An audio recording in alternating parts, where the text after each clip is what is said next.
बिस्मिल्लाहिर्रहमानिर्रहीम। नाज़रीन अस्सलाम वालेकुम। प्रोग्राम कश्मीर मैगज़ीन, मैं हूँ यासिर रहमान। आज के पहले मौजू में हम बात करेंगे इंडिया के अंदर जब से बीजेपी इक़्तिदार में आई है तो उन्होंने मुसलमानों की शनाख्त ख़त्म करने के लिए एक भरपूर मुहिम स्टार्ट की हुई है। कहीं वो मुहिम हमें नज़र आती है कि वो उनके दीनी मामलात में इंटरवेंशन की सूरत में नज़र आती है, कहीं वो उनकी शनाख्त छीनने के हवाले से नज़र आती है।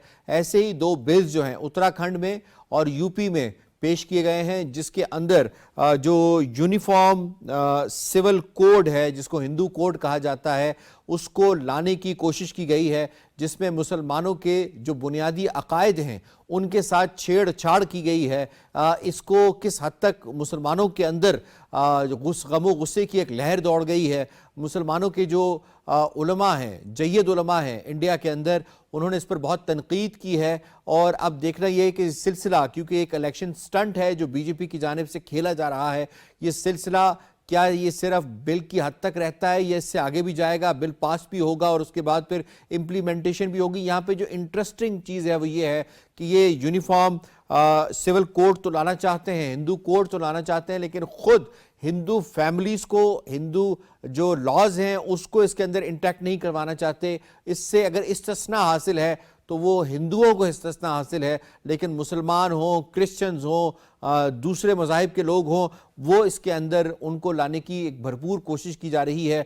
ये 2024 में जो इंतखाबात होने हैं उसके लिए एक तैयारी के तौर पे इसे करार दिया जा रहा है। इस पर बात करेंगे। बड़े ज़बरदस्त पैनल ने हमें ज्वाइन किया है, तारुफ करवा देते हैं। एडवोकेट अतीको रसूल साहब ने हमें ज्वाइन किया है स्काइप के ज़रिए। एडवोकेट रेहाना यास्मीन साहिबा ने हमें यूके से स्काइप के ज़रिए ज्वाइन किया। आप दोनों मेहमानों को खुशामदीद कहते हैं। इससे पहले सवालों का आगाज़ किया जाए, ये रिपोर्ट मुलाहिजा कीजिए। भारत की मोदी सरकार अक़लियतों के बुनियादी इंसानी हुकूक सल्ब करने का कोई मौका हाथ से जाने नहीं देती। भारतीय जनता पार्टी ने रियासत उत्तराखंड में मुश्तरका सिविल कोड नाफिज कर दिया है। मुश्तरका सिविल कोड के जरिए RSS तमाम भारतीय अक़लियतों को हिंदुआना तर्ज जिंदगी इख्तियार करने पर मजबूर करना चाहती है। यही वजह है कि इस कानून के निफाज से भारतीय मुसलमान और दीगर अक़लियतें सख्त तशवीश में मुब्तला हैं। भारत के मुसलमान रहनुमाओं ने मुश्तरका सिविल कोड को हिंदू सिविल कोड करार दिया है। असदुद्दीन अवैसी ने कहा है कि यह कानून मुसलमानों और दीगर अक़लियतों को हिंदुआना मजहब की पैरवी करने पर मजबूर करता है। जमीयत उलमाए हिंद के रहनुमा अरशद मदनी ने कहा है कि मुसलमान किसी भी ऐसे कानून को कबूल नहीं कर सकते जो शरीयत इस्लामी के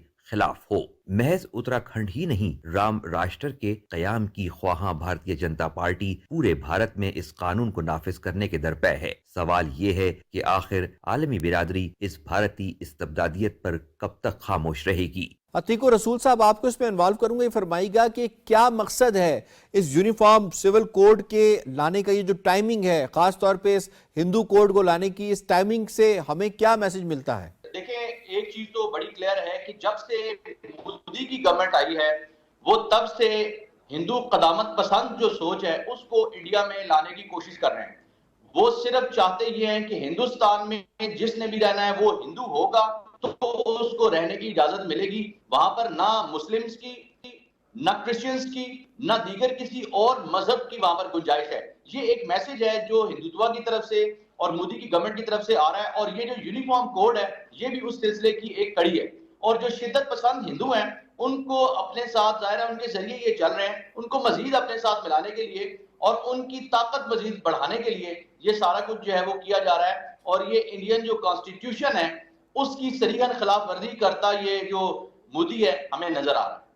जी, एडवोकेट रेहाना यास्मीन साहब, ये फरमाइएगा कितना विशियस प्लान इस हिंदुत्व हुकूमत ने मुसलमानों के लिए बनाया है इंडिया में? बेसिकली जो ये प्लान है वो चाह रहे हैं कि मुसलमानों का जो रिएक्शन है उसको इस्तेमाल किया जाए और फसाद वहाँ पे बर्पा किया जाए, वो ज्यादा से ज्यादा जुल्म किए जाए। मैं ये ऐड करूंगी कि ये इंडियन जो कॉन्स्टिट्यूशन है उसका आर्टिकल 14 जो कि इक्वालिटी की बात करता है, आर्टिकल 15 जो कि कहता है कि जो तमाम लोग मजहब की नजरों में बराबर है, उनका जो भी मजहब हो, जो भी जेंडर हो और जो भी उनकी जात हो। और तीसरा जो है आर्टिकल 19 जो कि इंडिया का फ्रीडम ऑफ एक्सप्रेशन है, एंड आर्टिकल 25 जो कि बात करता है कि जितने मज़ाहिब हैं जो कि इंडिया के झंडे के नीचे रहे वो बराबर है, उसकी जो है इंडिया जो खुल्लम खुल्ला वायलेशन कर रहा है। बेसिकली ये अपने कॉन्स्टिट्यूशन की वायलेशन कर रहे हैं, उसका मजाक बना रहे हैं, पर फिर भी हर साल 26 जनवरी को ये लोग रिपब्लिक डे मनाते हैं, जबकि इनको शर्म आनी चाहिए, क्योंकि वो दिन ये कैसे मना सकते हैं जब ये खुद उसकी वायलेशन करें। जी, एडवोकेट अतीकुर रसूल साहब, ये फरमाइएगा, ये बराह रास्त हमला मुसलमानों की शनाख्त के ऊपर और उनके मजहबी मामलात में दखल अंदाजी, जबकि जो हिंदुओं के मजहबी मामलात हैं उसको इनमें कुछ छेड़ा ही नहीं गया। यानी वो चाहते हैं कि दूसरे मज़ाहिब के लोग हिंदुत्व के ऊपर तो आ जाएं, लेकिन हिंदू जो है वो रिलैक्स रहें। मैं समझता हूँ कि मुस्लिम्स का तो शायद बारी बाद में आती है, पहले तो ये उनके अपने आइन के ऊपर हमला है। जिस तरह से यास्मीन फरमा रही, बिल्कुल इसी तरह उसके जो आर्टिकल्स हैं। और एक चीज इंपॉर्टेंट मैं शेयर करूं कि 42nd जो अमेंडमेंट है इंडियन कॉन्स्टिट्यूशन में की गई, उसमें वर्ड सेक्युलर जो है वो स्पेसिफिकली ऐड ऑन किया गया था। आप देखें कि जितना भी उसमें उनको जो जिस आइन के ताबे ही हैं उसको रोंदते हुए ये आगे बढ़ रहे हैं, जो दुनिया की आंखों में धूल झोंकते हैं उसकी प्रैक्टिकल इंप्लीमेंटेशन करते आप यहाँ पर जो है वो नजर आ रहे हैं। तो आप ये देख लें कि वहां पर मुसलमानों की तो जब से मोदी की गवर्नमेंट आई है तब से उन्होंने गुंजाइश छोड़ी नहीं है। अब ये उनका अगला हमला है और ये आए दिन जो है ये इन पर जो जिंदगी है वो तंग करते चले जाएंगे।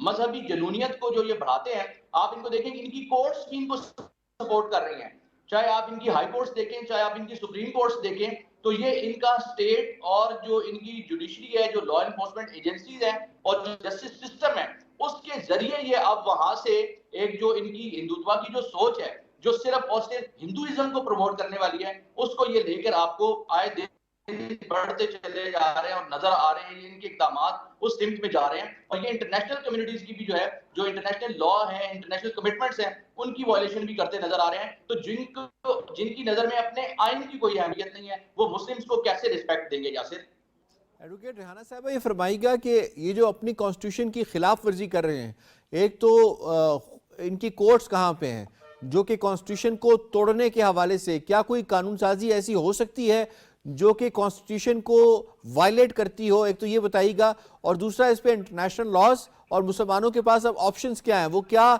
ऑप्शन इस्तेमाल करते हुए अपने हुकूक को गस्प होने से बचा सकते हैं?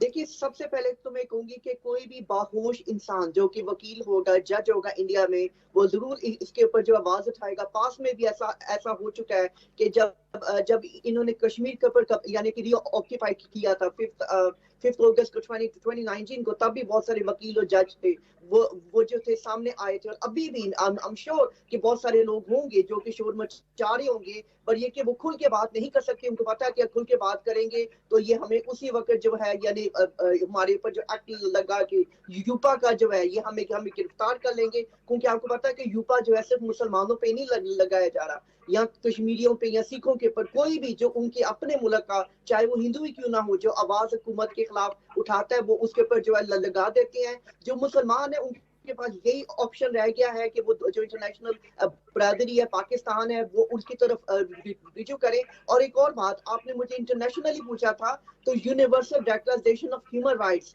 उसकी सख्त खिलाफ वर्जी हो रही है, जो कुछ इस वक्त इंडिया में हो रहा है। तो उसके हवाले से ये हो सकता है कि जो वकील आउट ऑफ इंडिया है उनसे कांटेक्ट किया जा सकता है, या हम ये कर सकते हैं कि हम इंटरनेशनल तो राना साहब, जो सुप्रीम कोर्ट ऑफ इंडिया है, क्या वो उसकी तरफ से किसी किस्म का कोई एक्शन नहीं होना चाहिए? और क्या कोई ऐसा कानून बन सकता है जो कॉन्स्टिट्यूशन से मावरा हो, कॉन्स्टिट्यूशन को वायलेट कर रहा हो, और उस पर सुप्रीम कोर्ट ऑफ इंडिया की जो मुजरिमाना खामोशी है उसको किस तरह से आप देखती हैं?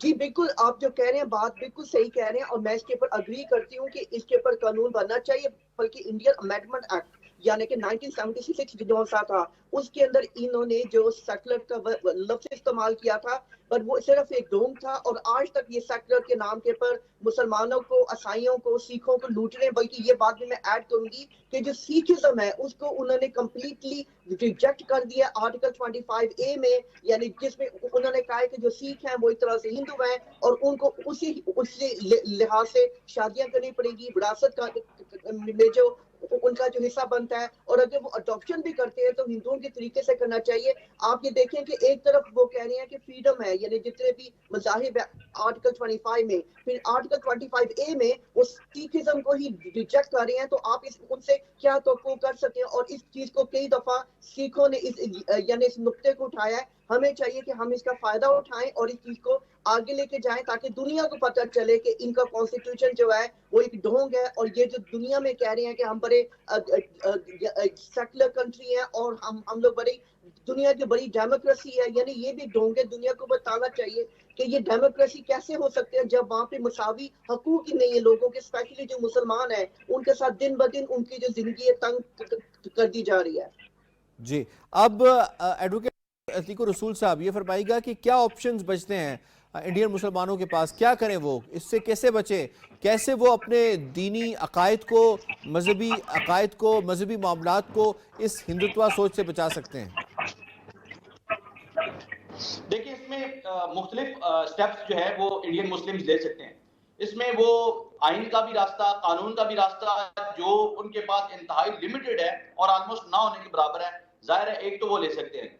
दूसरा, इंटरनेशनल जो कमिटमेंट्स हैं, इंटरनेशनल कम्युनिटी को वो एक्टिवेट कर सकते हैं। और तीसरा, जो इस्लामी दुनिया है, मुस्लिम दुनिया है, उन्हें भी ये देखना है इस्लाम के हवाले से जो इंडिया में जुल्म और बर्बरियत जारी है उसको देखें। पहला स्टेप इनका ये होगा कि जो कॉन्स्टिट्यूशन उनको प्रोवाइड कर रहा है, आर्टिकल्स जो फंडामेंटल राइट्स है जिसके ताबे है इंडियन गवर्नमेंट, उसको जो है उसकी वायलेशन के खिलाफ ये रिट पिटीशन में जाए, जो लीगल रास्ता है उसको अपनाएं।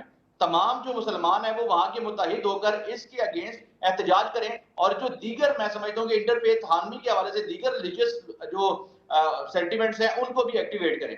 फिर साथ साथ जो इंटरनेशनल कमिटमेंट्स हैं उनके हवाले से जहां पर इंडिया वायलेशन करता नजर आ रहा है वहां पर भी एहतजाज भी करें, इंटरनेशनली उनको लिखें भी। मैं समझता हूं कि अगर इस तरह से मैटर बढ़ा इसको इंटरनेशनल कोर्ट ऑफ जस्टिस में ले जाएं। हर एक का ये बुनियादी हक है, इंडियन आइन के अंदर लिखा हुआ है। फिर जिस तरह से यूडीएचआर का मैडम रेहाना ने जिक्र किया, उसकी जितने भी कन्वेंशन हैं, ट्रीटीज हैं, उन तमाम के अंदर एक चीज बड़ी क्लियर है कि किसी भी मजहबी जो रसूमात वाली जगह है उसको जो है उसका वकार बरकरार रखा जाएगा। इंडिया के अंदर जो worships, places of worships act है 1991 का, उसमें भी ये लिखा हुआ है कि आप किसी की वर्शिप की प्लेस को जो है उसकी हुर्मत को आप जो है वो नहीं खत्म कर सकते। इसी तरह कोई भी शख्स, इंडिविजुअल जो ह्यूमन राइट है, इंसान है, उसके इंसानी हक को जो कि उसको फ्रीडम देता है अपना मजहब और अकीदा उसको प्रोफेस करने का, उसके खिलाफ आप नहीं जा सकते। और इस हवाले से आज अगर मुस्लिम्स की बारी है तो क्रिश्चियंस की बारी है, परसों दीगर जो मज़ाहिब है उनकी बारी आएगी। मोदी का प्लान ये है कि वहां पर हिंदू के अलावा किसी को नहीं छोड़ा जाएगा। तो ये जो इंटरनेशनल कमिटमेंट्स है उनकी और इंटरनेशनल कम्युनिटी है उसको एक्टिवेट करें, और एहतजाज का हर जायज रास्ता मैं समझता हूं कि वो अपनाएं। रेहाना यास्मीन साहब ये फरमाइएगा कि हमने देखा बाबरी मस्जिद का सानिया हुआ, बाबरी मस्जिद को मुनहदिम किया गया, उसकी मिसमारगी की गई, उसकी जगह मंदिर तामीर किया गया, उसके बाद फिर दिल्ली फसादात होते हैं, शनाख्त के ऊपर मुसलमानों की हमला होता है, उनको कहा जाता है कि तुम लोग यहाँ के हो नहीं, और उसके बाद फिर हम देखते हैं कि मसाजिद को गिराया जाता है, उनके ऊपर बुलडोज़र फैले जाते हैं, मुसलमानों के घरों को जो है मिसमार किया जाता है। और अब ये यूनिफॉर्म सिविल कोड जो है सामने आ चुका है, जिसे हिंदू कोड भी कहते हैं। क्या ये हम इसको तसलसल कह सकते हैं? All these are part of plan जो उन्होंने बनाया है। इंडिया का जो आर्टिकल है 49, उसमें ये बाकायदा तौर पे कहा गया है कि जो भी हिस्टोरिकल प्लेसेस हैं उनको हाथ नहीं लगाया जाएगा, बल्कि उनको तामीर ये दोबारा किया जाएगा और उसको प्रिजर्व किया जाएगा। तो ये जो बाबरी मस्जिद का जो वाकया था, ये आर्टिकल 49 के मुनाफी है, यानी इन्होंने बाबरी मस्जिद को गिराया जो कि एक मशहूर मस्जिद थी, और वहां पे इन्होंने अपना राम मंदिर बनाया। और जी बिल्कुल ये तसलसल है। ठीक है, आपका पॉइंट आ गया। मुझे प्रोग्राम के दूसरे मौजू की जानिब बढ़ना है। दूसरे मौजू में हम बात करेंगे मुसलमानों की शनाख्त पर न सिर्फ इंडिया में हमला हो रहा है उनके रिलीजन के ऊपर, बल्कि इसको अगर हम मकबूजा कश्मीर के अंदर लेकर जाएं तो बहुत ही सीवियरिटी के साथ इसके ऊपर मुसलमानों की शनाख्त पे हमला हो रहा है। उन्हें ये कहा जा रहा है हिंदुस्तानी फ़ौज की जानिब से कि आप जय श्री राम का नारा लगाएंगे, जो कि एक हिंदू स्लोगन है जो हिंदुओं के लिए है, लेकिन ये बात अब मुसलमानों से कही जा रही है मकबूजा कश्मीर की कि आप जो है वो जय श्री राम का नारा बुलंद करेंगे।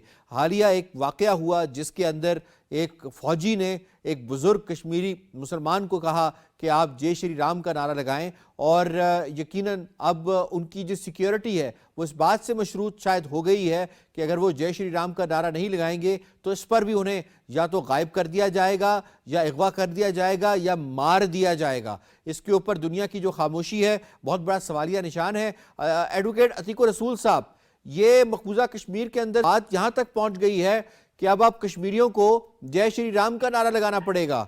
ये जो आर्टिकल 370 और 35 के बाद ये कह रहे थे ये नया कश्मीर है, तो ये है नया कश्मीर? हम समझते हैं और दर हकीकत है भी इसी तरह कि कश्मीर जो है वो वर्ल्ड्स लार्जेस्ट प्रिजन है।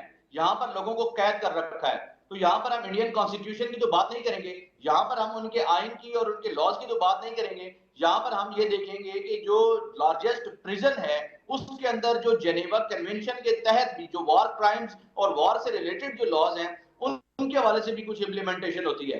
तो आप पहली चीज ये देखेंगे कि कश्मीरी जो है वो मुस्लिम्स हैं, उनका रिलीजन है जिसको इंटरनेशनली जो है वो रिकॉग्नाइज किया जाता है।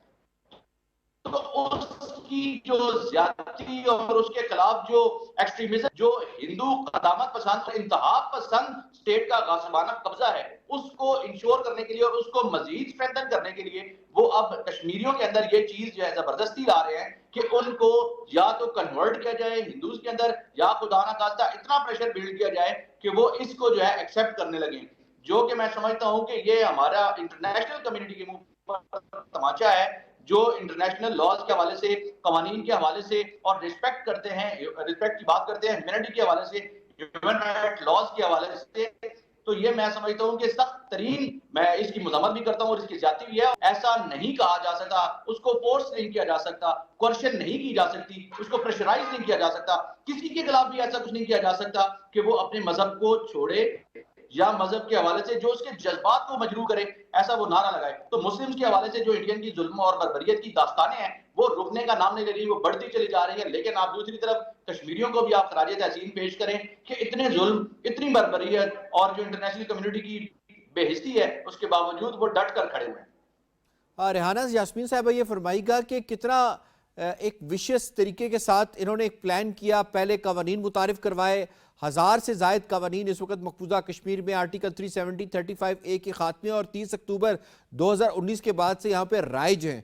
उसके बाद उनकी फ़ौज जो पहले गासबियत करती है, फिजिकली उनको टॉर्चर करती है, मारती है और कश्मीरियों को शहीद करती है, अब उनकी ड्यूटी ये भी लगा दी गई है कि अब आप अन्य कश्मीरियों के जहनों में जय श्री राम के नारे भी बुलंद करवाने हैं। तो ये किस तरफ सूरत हाल जा रही है?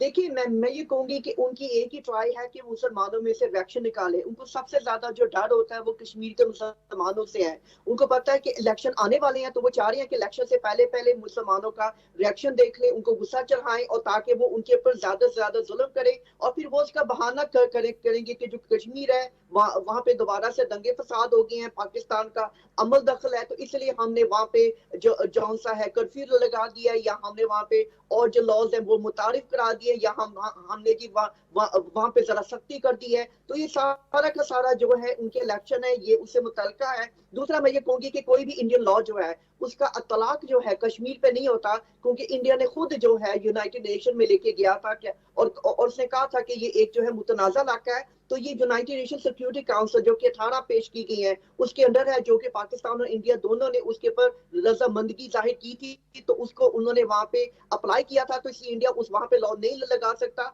और अगर वो अपने लॉ लगाता भी है, मैं दोबारा से कहूंगी वो अपने कॉन्स्टिट्यूशन की वायलेशन कर रहा है, आर्टिकल 25 जिसमें कि जितने भी मज़ाहिब के जो लोग हैं उनके बराबर के हकूक है। और मैं ये चीज ऐड करूंगी कि इंडिया का जो लॉ है AFSPA, armed forces special powers act section 6 impunity की बात करता है। वो इम्प्यूनिटी की बदौलत ही डरा धमका के, जैसे कि वहां के जो अभी आर्मी जो ऑफिसर्स हैं वो मजबूर करें मुसलमानों को कि जय श्री राम। उसके अलावा यही वो लॉ है जिसके तहत वो उनके घरों को जलाते हैं, उस पर कब्जा करते हैं, उनको पकड़ के लेके जाते हैं, उनको वायलेंस कर रहे हैं, उनको रेप कर रहे हैं। ये लॉ जो था 1990 में मुतारफ कराया गया था। तो इस लॉ को ये एक इलीगल लॉ है और हमें चाहिए कि हमें को ज्यादा से ज्यादा इसको हाईलाइट करें और इसका एविडेंस जो है, जो आप गूगल पे जाएं आपको ये लॉ वहां पे मिलेगा। इस लॉ को जो है इंटरनेशनल कोर्ट्स में लेके जाना चाहिए। और अभी जैसे मैं सुन रही थी अतीक रहमान साहब ने एक बड़ी अच्छी बात की जनेवा कन्वेंशन की,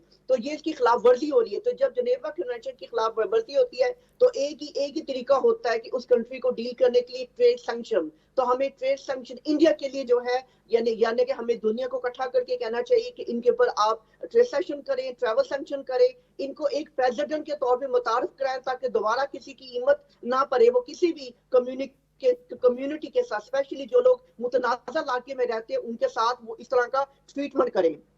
जी, अतीकुर रसूल साहब फरमाइएगा कि जो इंडिया के लिए नफरत है कश्मीरियों की वो तो किसी से ढकी छुपी नहीं है। यही वजह है कि 15 लाख फौज भी वहां पे ला के पैकेजेस भी दे के वो नफरत मोहब्बत में तब्दील नहीं कर सके। तो ये जो जय श्री राम का वाकया अभी हुआ, जो कि एक मुसलमान से कहा गया कि वो ये नारा बुलंद करे, तो इससे जो नफरत है कश्मीरियों की हिंदुस्तान के लिए, उसकी फौज के लिए, क्या मजीद इजाफा नहीं होगा? देखिए, इजाफा बढ़ता चला जाएगा, ये रुकने का नाम नहीं लेगा। इनके खिलाफ जो नफरत है वो कश्मीर के अंदर थी, है और बढ़ती चली जाएगी। बल्कि अब जिस तरह से इंडिया ने ये कदामत पसंद कौम परस्त नारा, जो उनके मजहब की भी जो है रिप्रेजेंटेशन करता है और जो उनकी कौमियत की भी और जो एक्सट्रीमिज्म है उसकी भी जो मदद करता है ये नारा है, उसको जब ये आगे लेके जा रहे हैं तो ये ना सिर्फ इंटरनेशनल कम्युनिटी के लिए मैं समझता हूँ कि सोचने का मकाम है, बल्कि साथ साथ जो इंटरनेशनल लॉज हैं उनकी वायलेशन भी अब मैं समझता हूँ कि इस मसले को यहाँ से आगे ले जाकर इंटरनेशनल कोर्ट ऑफ जस्टिस की तरफ लेके जाना चाहिए। ये संगीन तरीन इंसानी हकूक की खिलाफ वर्जी है। जी ठीक है, मैं इसमें रेहाना साहिबा आपको शामिल करूंगा। ये फरमाइएगा, इंटरनेशनल कम्युनिटी की क्या ये जिम्मेदारी नहीं बनती कि वो हिंदुस्तान को इस बात से रोके कि वो कश्मीरियों की शनाख्त पर कम से कम ना हमला करे? जी बिल्कुल, जो सी जिम्मेदारी बनती है। और सबसे जो पहला मसला है कि ये जो हिंदुत्व है इसको हमें ज्यादा से ज्यादा बताना चाहिए, क्योंकि ये नाजीज्म की एक फॉर्म है। जैसे कि मैं हमेशा से ही कहती हूँ कि Hindutva is the second name of Nazism. और ये जो जय श्री राम का जो नारा है ये जो है यानी हिंदुत्व को जाहिर करता है। तो इसके ऊपर बल्कि मैं यहाँ पे अपने तौर पे हम चाह रहे हैं कि इसको बैन किया जाए और बताया जाए कि हिंदुत्व इसे एक्सट्रीम फॉर्म है, जैसे कि नाजीज्म है। तो हम यहाँ पे यूरोप में रह के और बाकी दुनिया के जो हिस्से में लोग हैं वो भी ट्राई करें, पर हमें ज्यादा से ज्यादा इस पे काम करने की जरूरत है। हमें हिंदुत्व को बैन कराना चाहिए। यही एक तरीका है कि अगर हम इंसानियत को बचाना चाहते हैं। जी, I have to wind up. मुझे शुक्रिया अदा करना है एडवोकेट रेहाना यास्मीन साहिबा का और एडवोकेट अतीकुर रसूल साहब का। आप दोनों ने आज के दोनों के हवाले से अपना तजिया पेश किया। प्रोग्राम कश्मीर मैगजीन से इतना ही। यासिर रहमान को दीजिए इजाजत। अलाने के बाद